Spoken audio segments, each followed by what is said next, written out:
Hoje o tema do nosso culto é Teste o seu pastor. Nós estamos vivendo um tempo de um cristianismo bastante estranho, bastante diferente do cristianismo encontrado nas páginas da Bíblia. Portanto, é indispensável também que, além de testar a igreja, de saber se a doutrina que nós estamos aprendendo é de fato a doutrina do Senhor Jesus, é de fato a doutrina que se encontra nas páginas do Novo Testamento, é também indispensável testar o pastor, saber se o pastor ele tem as qualificações bíblicas exigidas para que ele seja um pastor. E para fazer isso, para fazermos este teste, convido você a abrir a palavra de Deus na epístola de Tito, capítulo 1, versículo 5. Tito, capítulo 1, verso 5 ao verso 10, pois aqui nós encontramos os deveres e as qualificações do ministro, do pastor, do bispo, do presbítero ou do ancião. Está escrito assim na palavra de Deus: Foi por isso que te deixei em Creta, para que pusesses em boa ordem o que faltava, e que em cada cidade estabelecesse presbíteros, como já te ordenei.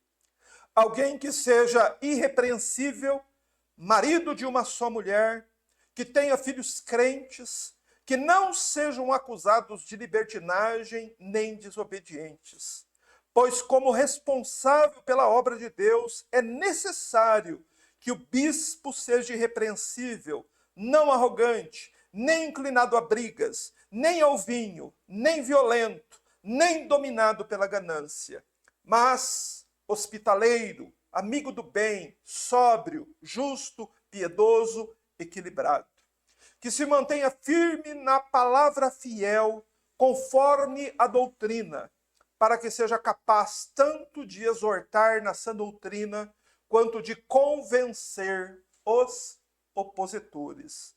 E o versículo 10 diz também: Porque há muitos insubordinados, meros faladores e enganadores, principalmente os da circuncisão. Amém. Encerramos aqui a leitura. Feche seus olhos. Ore comigo, por favor. Pai, nós te louvamos por mais esta oportunidade. Te louvamos, Senhor, pela tua misericórdia em manter-nos vivos, em nos dar, Senhor, a bênção de podermos nos achegar a Ti, ó Deus, e podermos aprender da Tua palavra. Senhor, quanto benefício nós recebemos cada vez que nos achegamos à Tua palavra para aprender dela. Pois bem sabemos que tempos difíceis temos vivido e que não podemos olhar, Senhor, para as religiões ao redor, pois está tudo muito diferente daquilo que encontramos na Bíblia. Por isso recorremos à Tua palavra e pedimos Tua misericórdia ao Senhor nosso Deus e nosso Pai, para que o Senhor nos ajude, para que o Teu Espírito Santo nos guie, para que nossa mente seja iluminada, nosso coração seja transformado pela palavra de Deus, e que possamos, Senhor, sermos almas aptas, qualificadas, preparadas para testar os pastores, para saber diferenciar entre o verdadeiro e o falso. Ajuda-nos assim, ó Deus, dá-nos discernimento e abençoa-nos neste culto. Oramos em nome do Senhor Jesus Cristo. Amém. Quero relembrar apenas rapidamente o que foi que nós aprendemos no último final de semana. Final de semana passado nós falamos a respeito do papel da mulher na igreja. E nós falamos do modo tão claro como a Bíblia diz que num culto não é permitido que uma mulher ensine. Então nós, no final de semana passado, demos esta ênfase.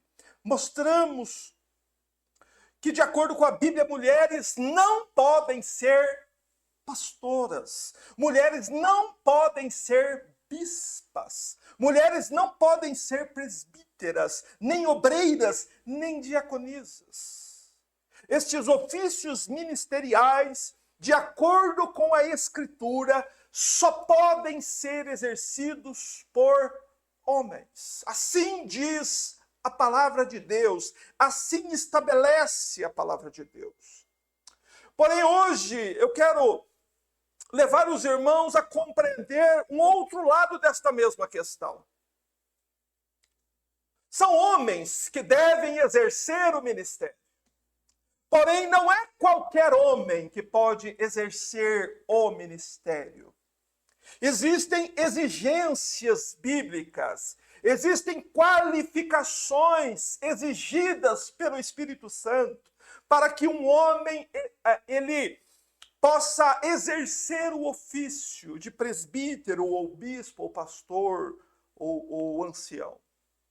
E a razão de existir estas exigências são óbvias. Se você precisasse passar por uma cirurgia, por exemplo, você iria passar pela cirurgia sem antes saber se o médico que vai te operar tem as qualificações necessárias para fazer a cirurgia? Você iria operar sem antes saber se aquele médico é realmente qualificado para fazer a cirurgia? Irmãos, se no que diz respeito ao cuidar do nosso corpo, a cuidar do nosso corpo biológico, que é certo que um dia vai definhar e morrer, quanto maior cuidado nós não deveríamos ter com as nossas almas. Ao entregar a nossa alma aos cuidados de um pastor, sem antes saber se aquele homem possui as qualidades bíblicas para ser verdadeiramente um pastor de almas. E o apóstolo Paulo aqui ele nos diz: por que razão você deve testar seu pastor?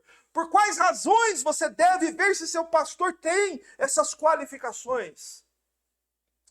Porque ele diz aí no verso 10 que há muitos insubordinados, meros faladores e enganadores no mundo. Há muitos enganadores no mundo. Tito está falando isso, o apóstolo Paulo diz isso a Tito aqui no capítulo 1, verso 10.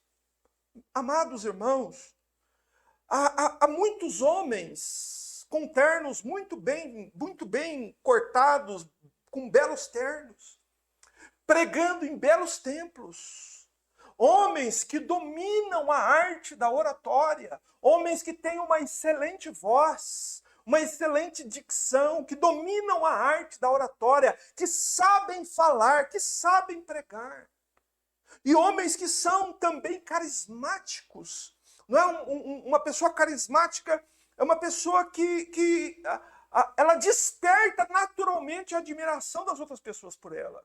Há muitas pessoas assim pregando nas igrejas. E eles têm títulos. Pastores, presbíteros, bispos, anciãos. Porém, se estes homens não possuem estas qualificações, eles não são pastores. Eles são enganadores. Então preste atenção, porque é nosso dever, é meu dever, é seu dever testar a luz da palavra de Deus e ter certeza de que o homem que você está ouvindo é um verdadeiro pastor ou é um enganador. Só há duas possibilidades para todos aqueles que pregam, para todos aqueles que são chamados de pastores. Ou ele é um pastor e então ele tem essas qualificações. Ou se ele não tem e exerce o ofício de pastor, ele é um enganador. Nós devemos, irmãos, sobretudo no tempo que vivemos, saber discernir entre o verdadeiro e o falso. Não é? Nós precisamos saber discernir, diferenciar as coisas. E a epístola de Tito, ela é muito importante e nos dá bastante subsídio para que nós aprendamos isso, como diferenciar o verdadeiro presbítero do falso presbítero, o verdadeiro bispo do falso bispo, o verdadeiro pastor do falso pastor. E essa epístola ela foi escrita depois que Paulo e Tito estiveram na ilha de Creta. Paulo e Tito estiveram em Creta e lá naquela ilha grega eles pregaram o evangelho. E então pequenos grupos de discípulos de Jesus começaram a se reunir. As pessoas ouviram a pregação de modo informal, então começaram a se reunir. Um grupo aqui na casa de um grupo aqui na casa do outro. Porém, não havia sido instituída nessa viagem missionária de Paulo por Creta, não havia sido organizado oficialmente a existência de igrejas ali. Você entende? Foi algo que aconteceu pela pregação de Paulo. As pessoas creram no Evangelho, receberam a Cristo como Senhor, se submeteram ao Evangelho, foram regeneradas, nasceram de novo, receberam o Espírito Santo e começaram a aprender o Evangelho. Porém, era tudo não oficial, tudo sem organização ainda. Não é? Mas nós podemos notar aqui na Epístola de Tito que havia a preocupação do apóstolo Paulo para que aquelas pessoas que haviam recebido o Evangelho e crido, elas permanecessem firmes no Evangelho. Só que elas corriam o risco de serem vítimas de um falso pastor. Ele diz: há muitos insubordinados faladores, vãos e enganadores. Então ali havia enganadores, falsos pastores, falsos pregadores do Evangelho. E Paulo estava preocupado com isso, para que aquelas pessoas que haviam crido no Evangelho não fossem enganadas. Só que nós devemos olhar que Paulo não saiu precipitadamente estabelecendo presbíteros, colocando um varão para pastorear aquele rebanho recém-formado. Paulo não fez isso de modo precipitado. Isso é para nos ensinar uma verdade importante que muita gente já se esqueceu. Pressa para colocar alguém em algum ofício ministerial é sempre um enorme perigo para o rebanho de Deus. Se tem uma coisa que não se deve ter pressa, é de impor as mãos sobre alguém para colocar aquela pessoa num ofício ministerial. Por isso que Paulo ele faz o seguinte: qual foi a atitude de Paulo então? Paulo iria continuar a sua viagem missionária, pregando em outras regiões, e Paulo ordena que Tito ficasse ali na ilha de Creta para pôr em ordem as coisas que ainda faltavam. Está aí no verso 5. Foi por isso que te deixei em Creta, para que pudessem pôr em boa ordem as coisas que faltavam. Tito deveria ficar em Creta para organizar as coisas, para organizar as igrejas, mas também ele recebeu de Paulo a responsabilidade de nomear, de estabelecer presbíteros naquelas pequenas comunidades cristãs que estavam se formando. E Paulo dá ordens claras a Tito a respeito dos requisitos para que alguém exercesse o ofício de presbítero, ou pastor, ou bispo. E é importante você notar no verso 5 que Paulo já havia dado estas orientações a Tito de modo oral. Paulo já havia dito a Tito, para que um homem seja estabelecido como presbítero, ele precisa ter estas qualificações, estas qualidades. Ele precisa atender estes pré-requisitos. Ele precisa, Tito, ser irrepreensível. Ele precisa ser marido de uma sua mulher. Ele precisa ter filhos crentes. Ele precisa ser responsável pela obra de Deus. Ele precisa ser um homem não arrogante, não dado ao vinho, nem violento, nem dominado pela ganância. Tudo isso Paulo já havia dito a Tito, de modo oral. Porém, Paulo escreve as instruções na carta e entrega a carta a Tito. Por qual razão?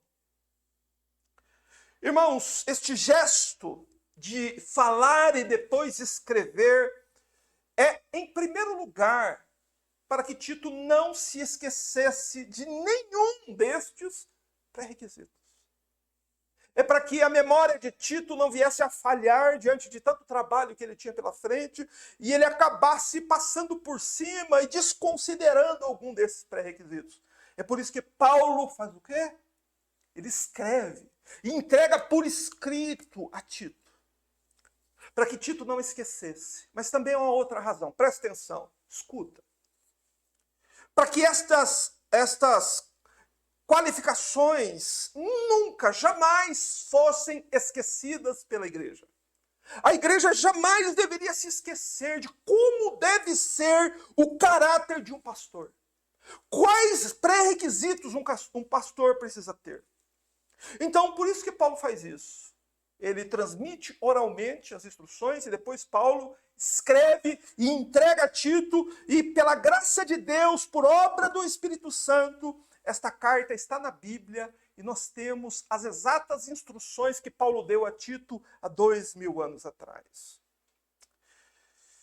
Porém, irmãos, infelizmente, pouquíssimas igrejas estão olhando para a epístola de Tito antes de estabelecer presbíteros, antes de levantar algum pastor, antes de colocar algum pastor no seu cargo.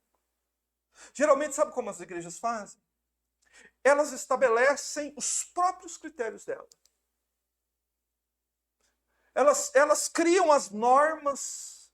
Olha, um pastor tem que ser assim, um pastor tem que ser assim, assim, assim. Ele tem que ter essas características. As igrejas estabelecem isso. E acabam muitas vezes, infelizmente, na maioria das vezes, deixando de lado as instruções bíblicas. E em geral, quem são escolhidos? Quem são aqueles chamados para o ministério nas igrejas? Quem são essas pessoas em geral? Acabam sendo os homens que falam bem, acabam sendo aqueles que são mais carismáticos, acabam sendo aquelas pessoas que a congregação gosta mais. Não é assim? Acaba sendo assim. Porém, esses critérios do homem falar bem, ou dele ser carismático, ou da congregação gostar dele, não faz parte dos critérios bíblicos para um pastor. Tá certo? A igreja, ao fazer isso, ao desconsiderar a ordem do Espírito Santo quanto às qualificações de um pastor, comete um erro terrível. Porque em vez de levantar pastores de almas, sabe o que as igrejas estão produzindo? Enganadores de almas. Pessoas que estão continuamente indo aos púlpitos fazer todos os dias a mesma coisa.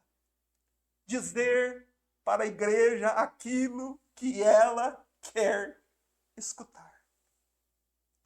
Não é esse tipo de pastor que você está vendo atualmente? Os pastores indo à frente e dizendo às pessoas exatamente o que elas querem ouvir.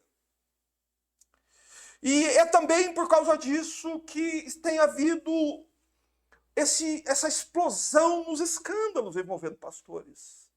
Se você fizer uma busca no Google ali de escândalos envolvendo pastores, a vastidão é tão grande. E está assim, de um modo tão generalizado. E uma das razões de estar acontecendo isso, irmãos, é porque os pastores não estão sendo escolhidos de acordo com as qualificações bíblicas, mas de acordo com as qualificações estabelecidas pelas denominações.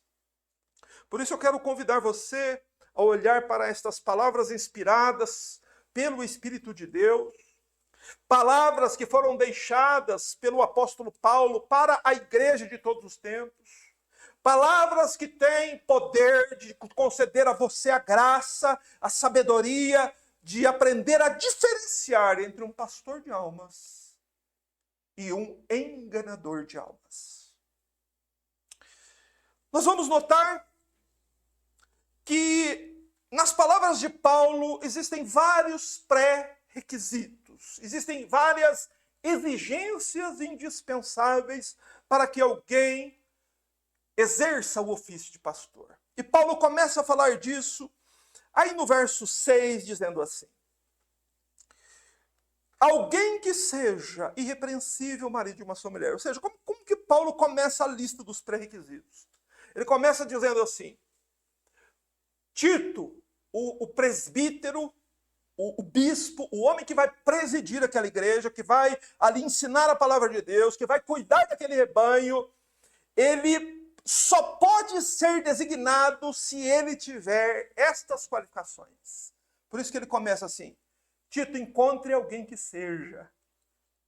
O presbítero tem que ser alguém assim. Só pode ser uma pessoa que contenha estas qualidades. E as qualidades das quais Paulo fala aqui podem ser resumidas em 4 aspectos principais. Um presbítero tem que ser exemplo de caráter. Um presbítero tem que ser exemplo de marido. Um presbítero tem que ser exemplo dentro da igreja. Um presbítero precisa ser exemplo também fora da igreja. Só que preste atenção. Nenhum outro ofício exige tanto. Não é exigido de um médico, por exemplo, que ele seja casado uma vez só. Não importa. O que importa é o diploma dele, as qualificações dele, a experiência que ele tem. Não é verdade?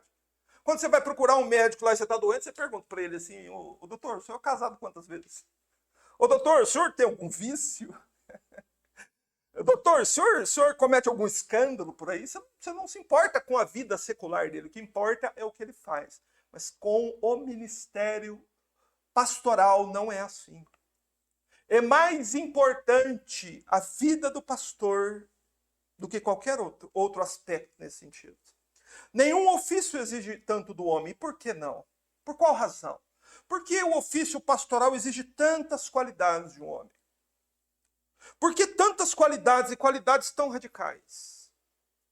Porque quem é um verdadeiro pastor, quem prega verdadeiramente o evangelho, tem a maior responsabilidade do mundo. Não existe responsabilidade maior do que a que eu estou tendo aqui, irmãos. Sabe por quê? Porque dependendo do que eu faço aqui, eu beneficio as almas ou eu prejudico as almas. A tarefa do pastor qual é? Abra, por favor, leia comigo. Vai ser projetado também, Atos, capítulo 20, verso 28. Leia qual é a tarefa de um pastor e entenda por que exigências tão radicais são feitas para que alguém exerça esse ofício. Atos 20, 28. Está escrito assim. Paulo, lá em Atos 20, está se despedindo dos presbíteros de Éfeso.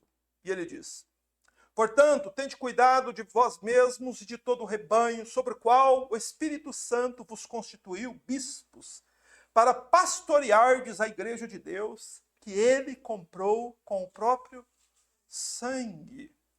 Então, Paulo diz aos presbíteros lá de Éfeso: cuidem de vocês mesmos e cuidem também do rebanho, das almas, a qual o Espírito Santo constituiu vocês o quê? Presta atenção. Bispos. Mas Paulo estava reunido com presbíteros. E Paulo diz que os presbíteros são também bispos. E os bispos são também pastores. Então, onde que eu quero levar os irmãos? Levar os irmãos a entender uma coisa. Presbítero, pastor, bispo e ancião é o mesmo ofício. A Bíblia está falando do mesmo trabalho, do mesmo ofício. Por isso que a Bíblia usa um termo intercambiável, né? Esses termos são intercambiáveis, né? Quer dizer, eles podem ser usados de várias formas. O homem pode ser pastor, presbítero, bispo ou ancião. Todos eles falam do mesmo ofício, porém cada um deles mostra o ofício do pastor de um modo diferente. Tá certo? Eu vou tentar explicar isso mais à frente aqui. Então, você nota que, biblicamente, o presbítero, o pastor, o ancião e o bispo têm sobre seus ombros uma enorme responsabilidade, irmãos. Pastorear a igreja de Deus que ele comprou com o sangue do filho dele. E a função do pastor é guiar estas almas até o céu. Essa é a função de um pastor. É cuidar de cada uma delas. Tendo consciência de que estas almas foram compradas com sangue. A igreja a qual ele foi constituído, o líder, o pastor, o presbítero, o bispo, aquelas almas foram compradas com o alto preço do sangue do Filho de Deus derramado no Calvário. Por isso, tome cuidado, meu amado. Tenha provas de que você é uma alma verdadeiramente crente em Jesus. Tenha certeza que você realmente é uma dessas almas compradas com sangue, porque daí você faz parte da igreja de Deus. Tenha certeza que você é uma alma regenerada pelo Espírito Santo. Tenha certeza que você é uma alma que está firmada na verdade. Tenha certeza que você está sendo guiada por um pastor verdadeiro que atende às exigências bíblicas para exercer o ofício. Você entende? Você precisa ter certeza de tudo isso. E um verdadeiro pastor vai estar sempre dizendo para você, peraí, você tem certeza? Ele vai estar sempre fazendo você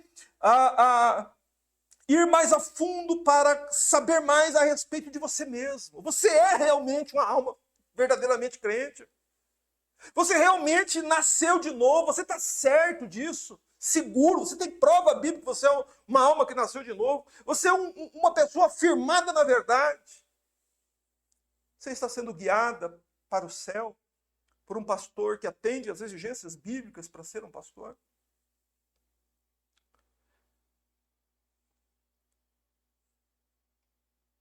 Você pode responder essas perguntas. Mas se nós olharmos para o texto, você vai perceber uma coisa importantíssima sobre a figura do pastor, do presbítero, do ancião, ou seja lá o termo que você queira usar. Há defeitos que um pastor não pode ter de jeito nenhum. E há qualidades que o pastor precisa ter, não algumas delas. Ele precisa ter todas elas. Então há defeitos que um pastor não pode ter e há qualidades que o pastor precisa ter, certo? E elas estão estabelecidas na palavra de Deus. Então vamos olhar quais são essas qualidades, esses pré-requisitos.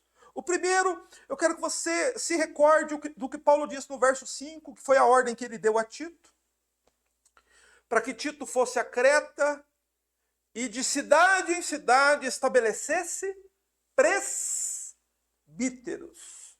O que significa a palavra presbítero? Vem do grego presbis, que significa homem mais velho. Esse é o primeiro pré-requisito de um pastor. Quando Paulo aqui se refere aos presbíteros, está se referindo aos homens mais velhos da igreja, aos anciãos da igreja. Por isso que a palavra pastor pode ser também ancião, porque um pastor é sempre um ancião. E diga-se de passagem, nós vivemos uma geração que está cheia de menino aí de 20 anos dizendo que é pastor. Está cheio de menino aí pregando e o povo chorando e são chamados de pastores. Mas, meu amado, a Bíblia estabelece que a primeira qualificação de um pastor verdadeiro é que ele seja um homem mais velho. Tá certo? Então isso é indispensável, que um presbítero seja um homem mais velho. Mas e se tiver o presbítero mais novo? Essa função não é bíblica. Portanto, ele não é presbítero. Só deram a ele esse nome. Mas ele, diante de Deus, não é um presbítero. Por que não? Porque ele não atende aos pré-requisitos para ser um presbítero. Não atende nem o primeiro. O primeiro pré-requisito é que ele seja um homem mais velho. O segundo pré-requisito, verso 6. Alguém que seja irrepreensível, diz Paulo. O que significa irrepreensível? Que o presbítero precisa ser irrepreensível. É óbvio que não significa que um pastor é um homem imune a falhas. Não é isso que Paulo está dizendo aqui. Em que sentido Paulo diz que o presbítero tem que ser irrepreensível? O presbítero não pode ser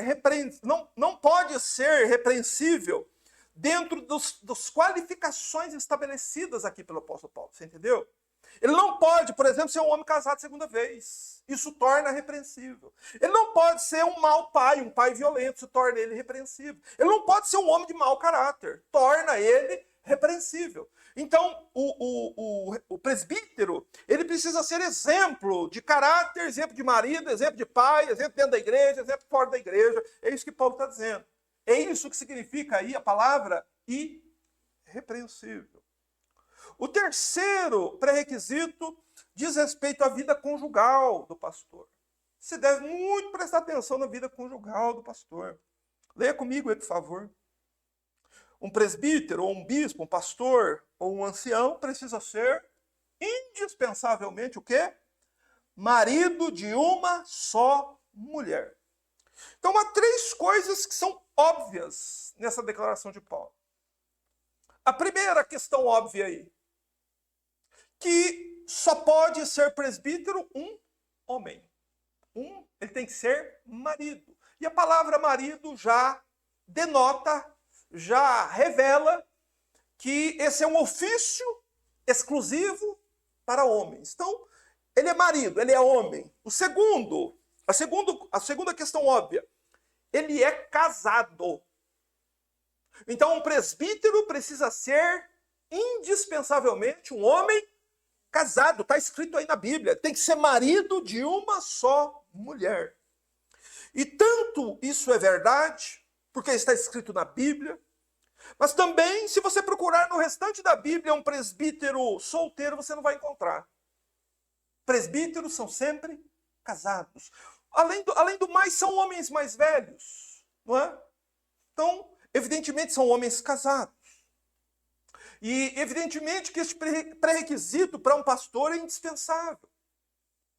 Porque o pastor, ele tem que ser um homem experiente no casamento para ser pastor. E por que ele tem que ser experiente no casamento? Por que ele tem que já ter vivido uma vida conjugal mais longa para ser um pastor? Porque ele precisa ser apto para ensinar a igreja como é que é o casamento. Segundo lugar, aqui, Paulo diz que o presbítero tem que ter também filhos. Por que um presbítero tem que ter filhos? Porque um presbítero sem filhos, como é que ele vai ensinar a igreja sobre a criação de filhos? Como um homem solteiro poderia ensinar sobre casamento e criação de filhos? Você entende? O presbítero, ele é o pastor da igreja. Ele é o responsável pela igreja. A Bíblia desconhece esse modo louco que eles estão usando os termos aí. Que o bispo é acima do pastor e que o pastor é acima do presbítero e fizeram um balaio de gato aí. Quando a Bíblia diz que o pastor, o bispo, o ancião e o presbítero são, na verdade, o mesmo ofício. Ok? Mas entenda, então, ele não pode ser um homem solteiro, ele precisa ser marido de uma só mulher, precisa ser um homem maduro na vida conjugal, que saiba ensinar, que seja exemplo para a igreja com relação à questão da vida conjugal. Mas também é indispensável um presbítero, mais uma questão que está aí no verso 6, que diz respeito a ele ser marido de uma só mulher. Indica também que o presbítero só pode ser casado uma vez apenas. Um homem casado pela segunda vez está desqualificado de exercer o ofício. Você entende? Só que hoje, abriram a porteira aí. Hoje, um homem casado segunda vez, terceira vez, tem o título de pastor. Só que não biblicamente. Ele não é pastor de acordo com a Bíblia. Ele não está de acordo com os pré-requisitos bíblicos, com as qualificações bíblicas, porque a Bíblia é muito clara em dizer que o presbítero tem que ser marido de uma só mulher. E por quê? Você tem que sempre fazer essa pergunta para o texto. Por que um pastor tem que ser obrigatoriamente marido de uma só mulher? Porque se o pastor já foi um homem que se divorciou e casou de novo, embora isso seja condenável à luz da palavra de Deus, apenas, existem duas exceções para isso, no mais, é uma atitude condenável o segundo casamento. Se um pastor divorciou e casou de novo, como que ele vai ser exemplo de casamento para a igreja? Se um pastor divorciou e casou de novo, como que ele vai poder instruir, aconselhar um casal em crise, se ele não conseguiu resolver nem o problema do casamento dele? Você entende? Por que essas qualificações são indispensáveis? Porque não tem como um pastor ser apto a cuidar de uma igreja que tem casais, que tem crianças, que tem filhos, que tem marido e mulher, que tem problema no casamento, sem que ele seja um homem maduro no casamento e tenha um casamento estável. Ok? O pastor precisa ser também exemplo de pai. Está aí no verso 6 ainda, diz. Que tenha filhos crentes que não sejam acusados de libertinagem nem desobedientes. Então é também indispensável que um presbítero seja, além de casado, tenha filhos. Lembre-se que um presbítero, um pastor, é um homem mais velho. Não é um jovenzinho. Não é um rapaz de 24 anos igual o Vitor, que não tem filho ainda. Um presbítero é um homem mais velho, que já tem filhos. E que as pessoas olham o procedimento dos filhos dele. Então, o que a Bíblia está exigindo aqui é que os filhos do pastor, os filhos do presbítero, participem da mesma fé do pai. Ok? Os filhos não podem ter fama de devassos ou de rebeldes. Não é? Você já viu filho de pastor com fama de devasso, de rebelde? O que isso traz? Isso desqualifica o pastor e isso escandaliza a família dele. Tá certo? Escandaliza a igreja onde ele é pastor. Por isso que a Bíblia estabelece que o pastor tem que ter filhos crentes. Mas é óbvio que pastor não tem filhos perfeitos. Que pastor não tem filhos que não fazem coisa errada. Porém, é bem fácil a gente saber do que Paulo está falando. Os filhos do pastor, eles não são acusados publicamente de libertinagem, nem são desobedientes a seus pais, ok? Porque o pastor, ele governa a sua casa, ele sabe governar a sua casa. Mas vamos prosseguir aqui para a quinta qualificação ou pré-requisito, que está aí no verso 7. Eu vou ler o verso 7 na minha versão, que é a Almeida século 21, e depois vou ler na versão Almeida Revista e Atualizada. Veja qual está mais próxima da tradução que você tem. Na minha versão da minha Bíblia diz assim: pois como responsável pela obra de Deus, é necessário que o bispo seja irrepreensível, não arrogante, nem inclinado a brigas, nem ao vinho, nem violento, nem dominado pela ganância. Ok? Isso é uma tradução. Agora eu vou ler na tradução Almeida, Revista e Atualizada. Diz assim: porque é indispensável que o bispo seja irrepreensível como dispenseiro de Deus. Parece aqui que havia uma redundância, que Paulo estava falando duas vezes a mesma coisa. Né? Falando que o presbítero tem que ser irrepreensível duas vezes. Mas é que na tradução Revista e Atualizada, fica mais claro o que Paulo quer dizer. Ele quer dizer o seguinte: que é indispensável que o bispo seja irrepreensível como dispenseiro de Deus, certo? A primeira ali, irrepreensível no sentido das qualificações. Agora ele fala que é necessário também que o bispo seja irrepreensível como dispenseiro de Deus. Note que o começo do verso contém uma conjunção, o que significa que Paulo está continuando falando sobre o mesmo assunto. Qual é o assunto que Paulo está falando aqui desde o versículo 5? Os pré-requisitos do presbítero, certo? São os pré-requisitos para um presbítero. Só que aqui ele muda o termo para bispo, ok? Por que Paulo faz isso? Por que ele muda de presbítero para bispo? Porque presbítero é uma qualidade do pastor, ele tem que ser um homem mais velho. E a palavra bispos vem do grego episkopos, significa um sentinela que olha de cima. Isso que significa a palavra bispo. Então o bispo, ele exerce o mesmo ofício do pastor. O que o pastor faz? As ovelhas estão pastoreando, o pastor está de pé olhando o rebanho. Isso que é um bispo. Um bispo é aquele que olha o rebanho por cima, que pastoreia, que está atento para que o rebanho não sofra nenhum ataque.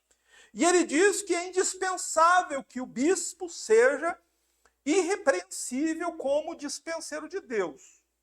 Quer dizer, O bispo não deve ser uma pessoa repreensível por ser negligente com a alimentação do rebanho. Por isso que o texto diz que ele tem que ser irrepreensível como dispenseiro de Deus. Cabe ao bispo, ao pastor, ao presbítero ou ao ancião o cuidado, a alimentação da igreja, a alimentação espiritual, fornecer a palavra de Deus para a igreja é função do pastor. Ele precisa alimentar o rebanho. Só que ele não pode ser um homem repreensível nesse sentido. Quer dizer, aquele pastor preguiçoso, que não quer pregar, que fica fugindo, que fica tentando se esquivar da sua obrigação, sem que haja nenhum motivo claro para isso. Você entende? Já encontrei muita gente assim, que não queria pregar. Bota outro para pregar. Prega você, prega você. Ele nunca queria pregar, mas por que não?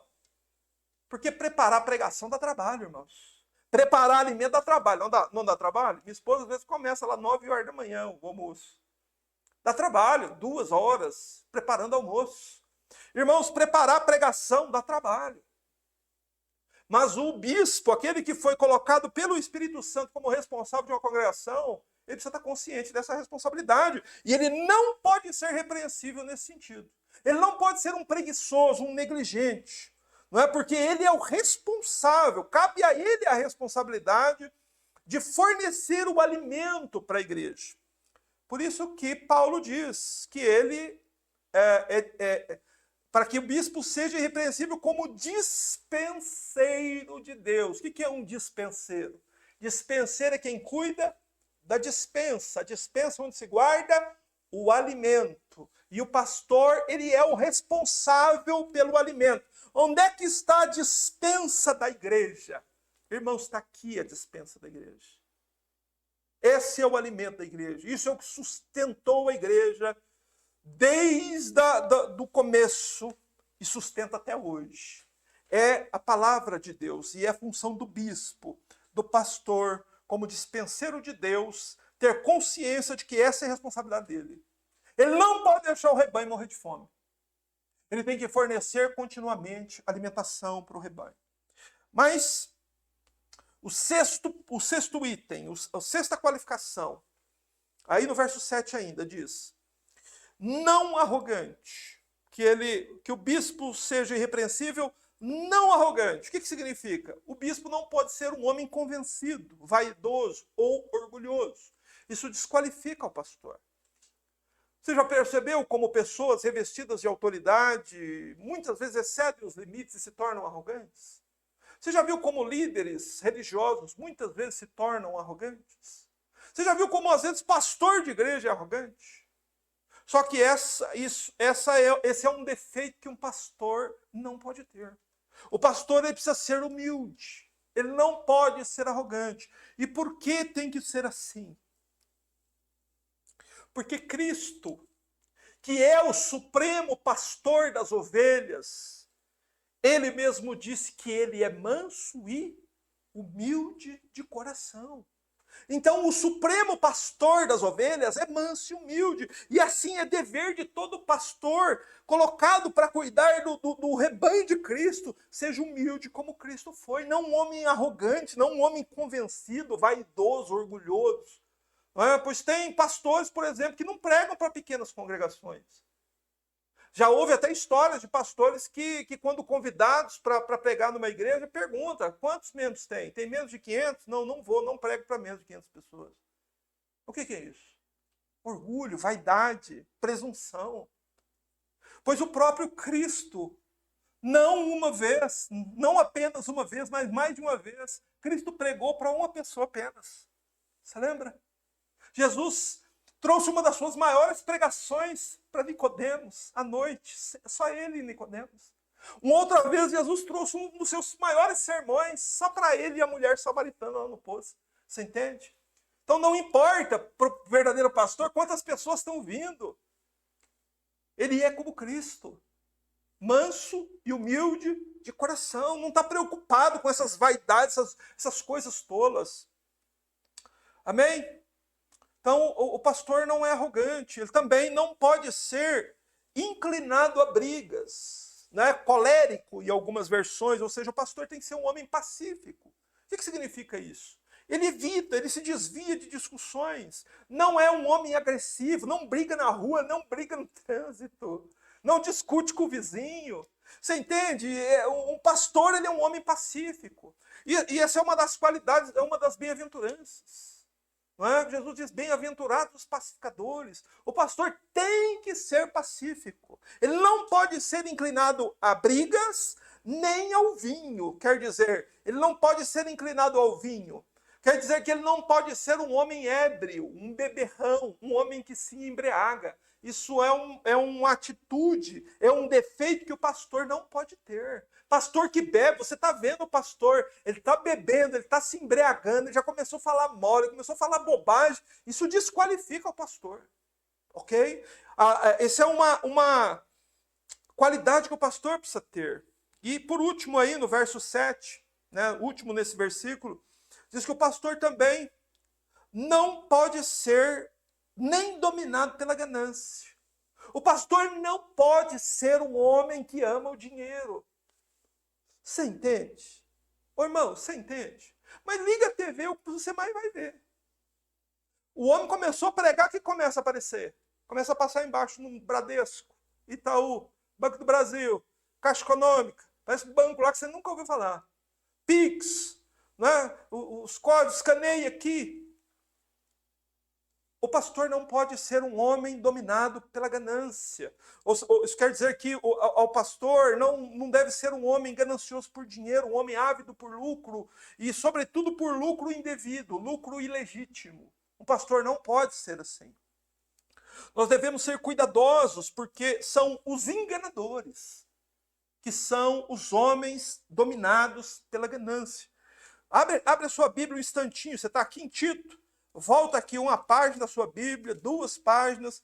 Volta aqui em 1 Timóteo, capítulo 6, versículo 5. E veja que você deve ter cuidado redobrado quando o pastor ou líder da igreja faz da igreja uma fonte de lucro. Cuidado. 1 Timóteo, capítulo 6, verso 5. Diz assim, disputas de homens de entendimento corrompido e privados da verdade, que imaginam que a piedade é fonte de lucro. Então, Paulo está aqui se referindo aos falsos profetas, aos enganadores. O que esses homens pensam da religião? O que eles pensam que o evangelho é? Uma fonte de enriquecer. Então, se o homem ele é dominado pela ganância, ele usa a religião para ganhar dinheiro, isso é uma prova contundente que ele não é um pastor. Ele é um enganador, que está usando o evangelho, que está falando em nome de Jesus, mas não está nem um pouco preocupado em levar a tua alma para o céu. O que ele quer levar é o seu dinheiro para o bolso dele. Ok? Mas agora vamos então sair dos defeitos que o pastor não pode ter, não é? Para as qualidades que o pastor precisa ter. Verso 8 diz, o presbítero, o bispo precisa ser, em primeiro lugar, hospitaleiro. O que é uma pessoa hospitaleira? É uma pessoa que ama a hospitalidade. A palavra usada aqui tem o sentido de alguém, de um homem, disposto tanto a fazer visitas, né, porque a hospitalidade tem esse sentido também, mas também no sentido de abrir a sua casa para receber visitas. Aquela pessoa que mora numa casa, que não sai para visitar ninguém, que não gosta que ninguém vai na casa dele, essa pessoa é desqualificada para o ministério.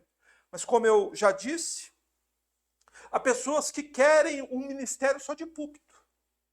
Eles não querem o ministério, as responsabilidades do ministério de preparar a pregação. Não querem responsabilidade do ministério de ir lá visitar a ovelha, de visitar os doentes. E um pastor precisa ser uma pessoa aberta. Tanto para ir, quanto para o irmão vir. A vida, a casa do pastor é pública. É da igreja, é dos irmãos. Você entende? Faz parte do ministério isso. O pastor ser um homem hospitaleiro. Ele vai visitar as pessoas e também recebe as pessoas na casa dele. Mas ele precisa ser também, uma outra qualidade, em segundo lugar, amigo do bem. Ou seja, ele tem que praticar o que é bom e odiar o que é mal. Isso é ser amigo do bem. E ele tem que ser também sóbrio. Veja quantas exigências. O que é uma pessoa sóbria? É uma pessoa moderada, é uma pessoa equilibrada. E ele tem que ser também justo. Diz respeito ao modo de viver, de acordo com os mandamentos de Deus. Esse homem vive uma vida de acordo com os mandamentos de Deus. É pela palavra de Deus que ele segue. É pela palavra de Deus que ele vive. Então, essa é uma qualidade que prova que essa pessoa é um pastor verdadeiro. Ele é um homem piedoso, diz aí no verso 8. O que é uma pessoa piedosa? É uma pessoa santa, uma pessoa pura, uma pessoa que é amiga de Deus, uma pessoa que ora, que tem prazer de estar buscando a face de Deus. Essa pessoa é assim? Ou não é assim? Ele não é santo. É pessoa que sai da boca dele palavras indevidas. Então ele não é piedoso. Um homem piedoso, ele é santo e puro em tudo que faz. Nas palavras que diz, nos pensamentos que tem, ele é amigo de Deus, ele busca Deus. E o prazer de um homem piedoso é estar na presença de Deus. E também, última qualidade está aí no verso 8, ele deve ser equilibrado. Quer dizer, ele consegue restringir o próprio temperamento e as próprias atitudes. Ele não explode em violência, ele não explode. Ele consegue restringir o próprio temperamento. Isso que é ser um homem equilibrado. Então, aqui são as características morais. Agora, no verso 9, passa-se para a firmeza doutrinária. Veja quantas exigências para um pastor. Ele precisa ter também firmeza doutrinária. Veja o que Paulo diz aí, no verso 9. Que se mantenha firme na palavra fiel, conforme a doutrina, para que seja capaz tanto de exortar nessa doutrina, quanto de convencer os opositores. Ou seja, um pastor tem que ser um homem firmemente apegado ao ensinamento de Jesus. Isso que Paulo quer dizer, que ele é apegado à palavra fiel, às palavras que Cristo ensinou. Um pastor, ele é firmemente apegado ao ensino de Cristo. Você entende? Firmemente apegado. Isso quer dizer que quando o pastor é aquela pessoa que ensina só uma parte da Bíblia, ele não é pastor verdadeiro. Você já viu que tem pastor que ele cuidadosamente evita certas partes da Bíblia que deixa as pessoas desconfortáveis? Por exemplo, ele nunca fala do inferno, ele nunca fala do pecado, ele nunca fala sobre o segundo casamento, ele nunca fala sobre coisas que deixam as pessoas desconfortáveis. Ele nunca fala sobre os pecados da juventude, nunca fala sobre os povos. Então, você deve ter cuidado com isso. Porque o verdadeiro pastor, ele é firme na palavra fiel, que é conforme a doutrina. Ele segura firme a palavra e ele sustenta a pregação dele até o fim, mesmo sob risco de vida. É por isso que pastor verdadeiro, ele se arrisca. Ele fala coisas que ele sabe que pode gerar problema para ele. Mas ele é apegado à palavra, ele precisa fazer isso. Não é assim como Cristo se arriscou por nós. Nós devemos nos arriscar por ele. Assim como Cristo padeceu por nós, é nosso dever padecer também pela causa de Cristo. Por isso a pregação do verdadeiro pastor precisa ser conforme a doutrina, ou seja, o que Paulo quer dizer que precisa estar perfeitamente de acordo com a sã doutrina de Cristo. Esse é o pastor verdadeiro. Vou dar um exemplo. Jesus Cristo disse que é mais fácil um camelo passar pelo fundo de uma agulha do que um rico entrar no reino de Deus. Não é? Isso foi o que Cristo disse. Essa é a sã doutrina. Esse é o ensinamento do próprio Filho de Deus. E outras vezes Jesus diz, como é difícil um rico entrar no reino dos céus. Mas você vai ver muitos pastores dizendo, não tem nenhum problema. Pode ser rico, pode buscar riqueza, você pode ambicionar, não é pecado, que a riqueza é bênção, você pode desejar ser rico. Aí eu pergunto para você, quem está certo? Jesus ou ele? Ele está apegado firmemente à palavra fiel? Não. Ele está dizendo para as pessoas que as pessoas querem ouvir. O verdadeiro pastor, ele é apegado à palavra fiel. Ele não se importa se as pessoas vão gostar. Ele não está ali para agradar os homens. Ele está ali para pregar a doutrina de Cristo. E a palavra que ele prega é conforme o ensinamento do Senhor Jesus. E ele, além de pregar para a igreja, ele tem que exortar com a sã doutrina. Ou seja, o pastor não pode ser um homem medroso, não pode ser um homem covarde. Ele não pode ser aquele homem que tem medo de confrontar as pessoas, né? Porque confrontar as pessoas deixam as pessoas incomodadas e às vezes gera até um confronto, um conflito quando as pessoas são confrontadas. Mas o pastor, ele não pode ter medo disso. Ele não está ali para pregar o que a igreja quer ouvir.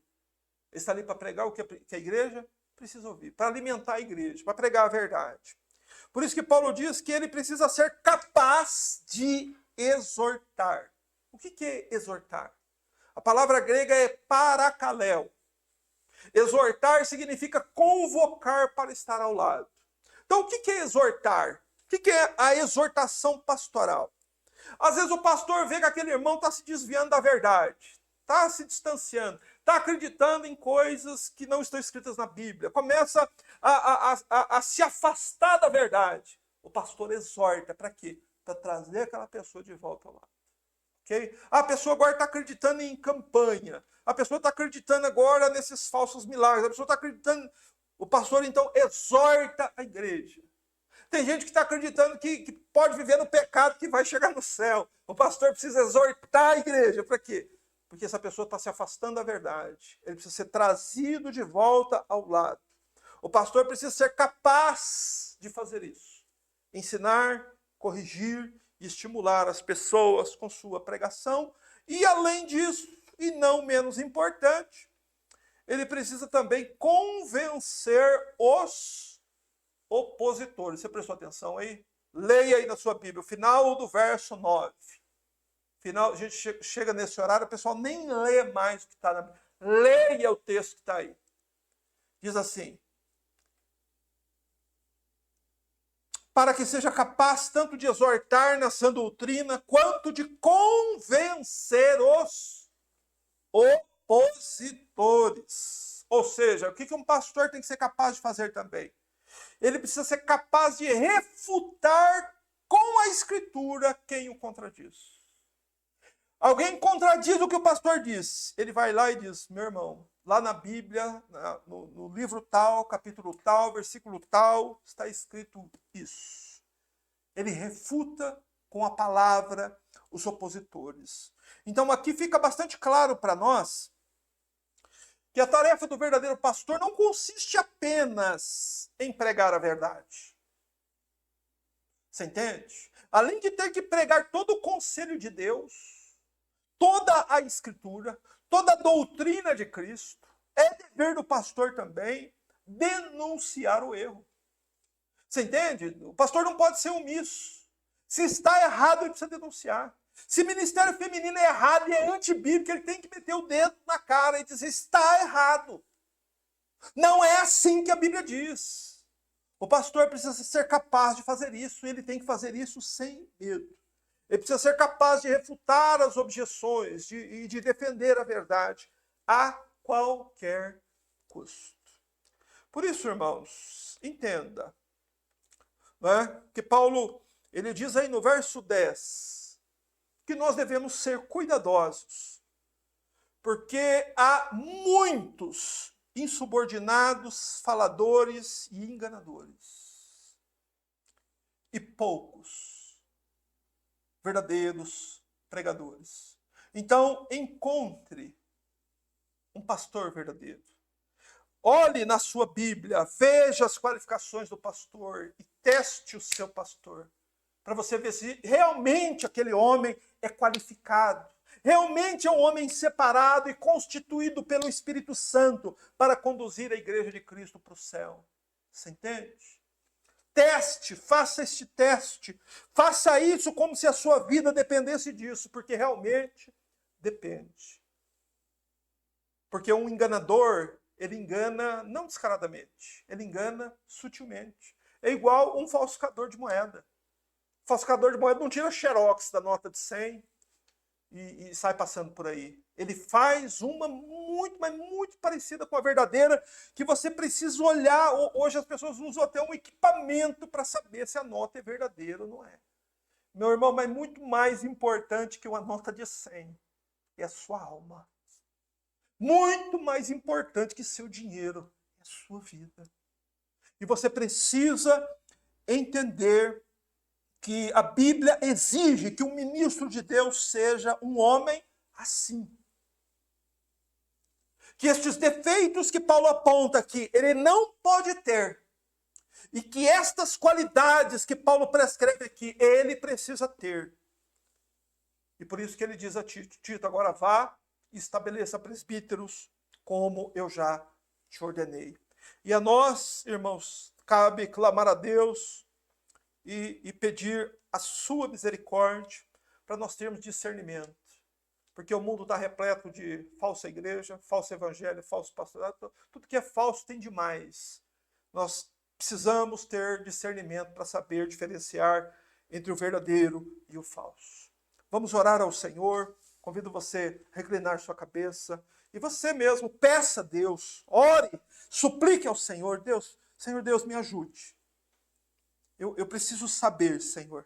Eu quero saber se eu estou no caminho do céu, se esse homem que eu estou ouvindo realmente é um homem de Deus, se esses pregadores que eu escuto na internet são pessoas de Deus.